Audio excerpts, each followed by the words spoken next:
I grew up in Cherville, went to Lake Central High School. Valpo was pretty brand new to me when I got hired here, but I quickly just grew to love it. We moved here right away, probably about a couple weeks into the academy. It's one thing that I like to do. I like to enforce seat belts because it does nothing but to protect their own safety.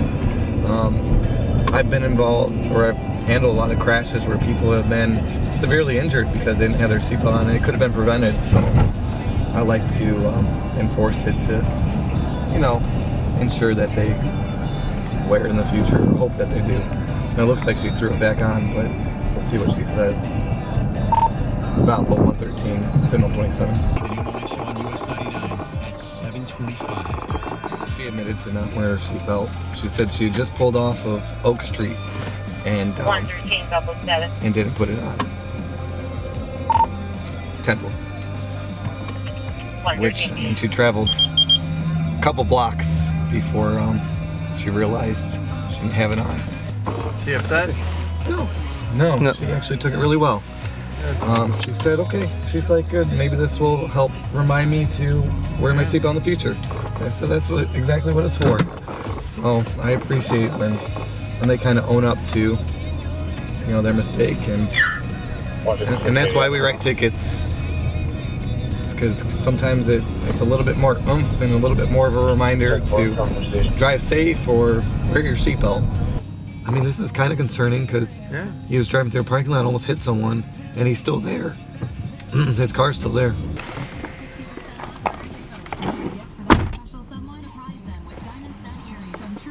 Job 113, 1023.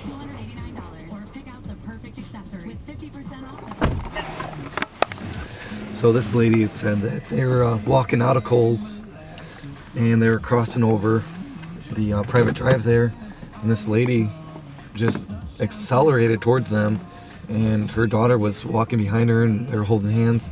So she like rushed and got out of the way. She said if she didn't notice the car coming, then they probably would have got hit. And then the lady just drove by and flicked them off.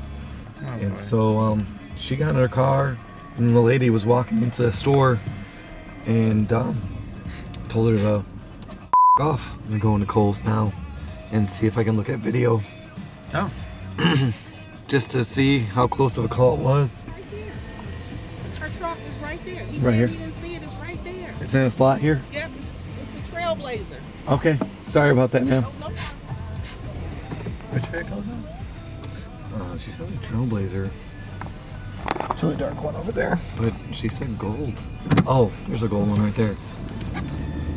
I'll be out with a suspect vehicle on the west side of Home Depot parking lot.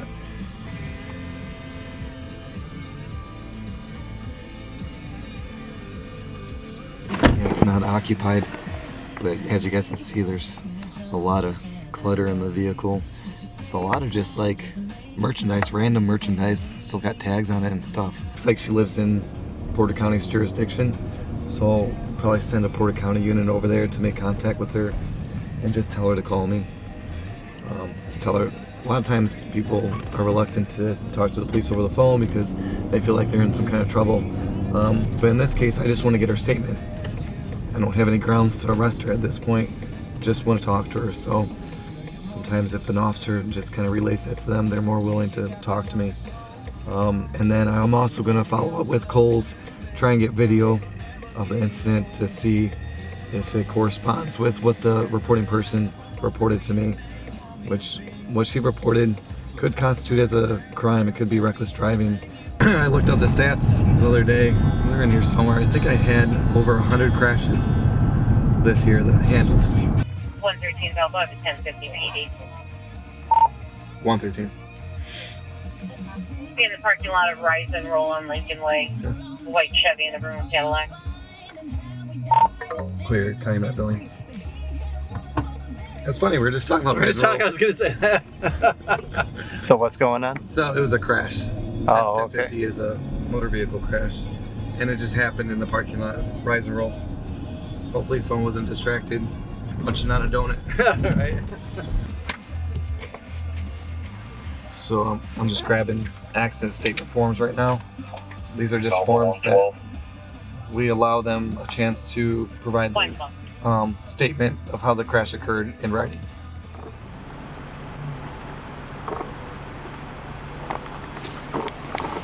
So the damage should be on the driver's side.